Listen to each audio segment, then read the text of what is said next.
Triangle Strategy is the latest game in the series of Square Enix published games that harken back to classic titles, like how Bravely Default channeled Final Fantasy V and Octopath Traveler channeled Live Alive. This Art Dink developed title channels the classic Ogre battle games from the mid-90s to early 2000s, such as Tactics Ogre, Let Us Cling Together. Triangle Strategy had me pumped as a huge fan of strategy RPGs that challenge your skills while providing a gripping narrative. Despite the terrible choice of name, I was very excited to see what the team could pull off.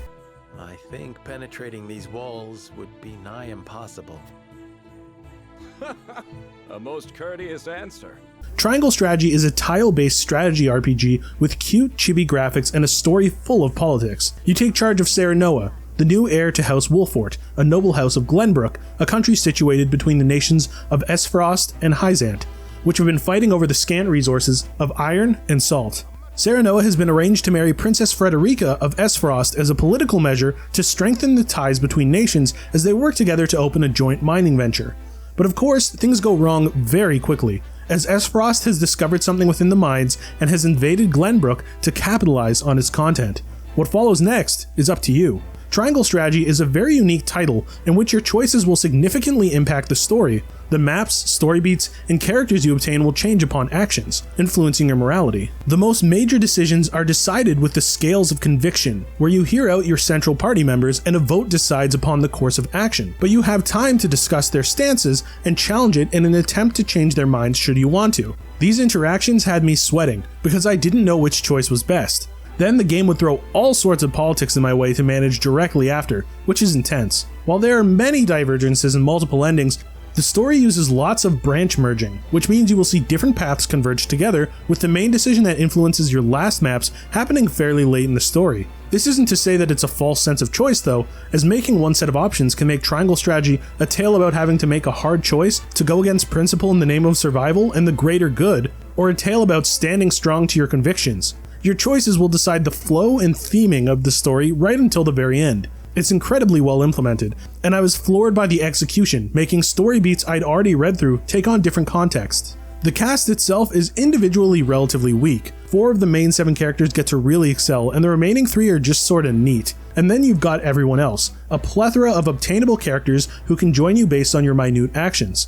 Unfortunately, while they all get some background and fleshing out in character side stories, these side stories don't integrate themselves well into the main campaign, with awkward timing abounds. However, since these characters are largely unimportant to the overarching narrative, it's not a big deal. The voice acting lends a lot to the presentation. The direction is fantastic, making up for a total lack of emotional portraits and minimal narration for what can almost feel like a novel at times due to the sheer amount of cutscenes. Where these characters really come into play is the combat. Every cast member has different tools and gimmicks to use that give them particular roles without explicitly overshadowing anyone. For example, Eridor and Piccoletta are uniquely skilled at enemy redirection. Still, while Eridor is a powerful tank with aggro and counter skills, Piccoletta has a decoy skill that summons a weak clone with innate aggro. Maps also often feature weather effects and terrain advantages that units can use for a wide variety of strategies. You'll want to use them because this game is brutal, with normal difficulty being a sizable challenge for those who are unused to strategy RPGs and no real game-breaking characters or abilities to just steamroll through everything as you progress. Luckily, there are easier modes for those who want to enjoy the narrative the game presents, but also more challenging modes for those who want to push themselves to their very limits. If you thought Fire Emblem games on Lunatic were demanding, just wait until you get a load of this. And it's not even unfair, it just makes you feel sad when you think you're super good at SRPGs. It helps the music is excellent to headbang to as you struggle out planning your next actions. Triangle Strategy is a terrible name.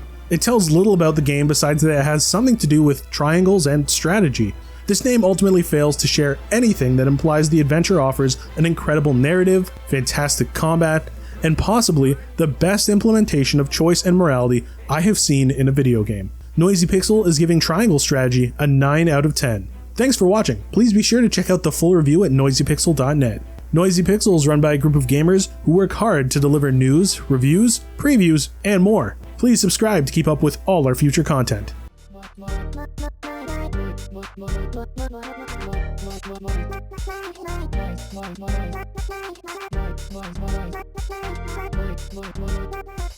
Noisy Pixel.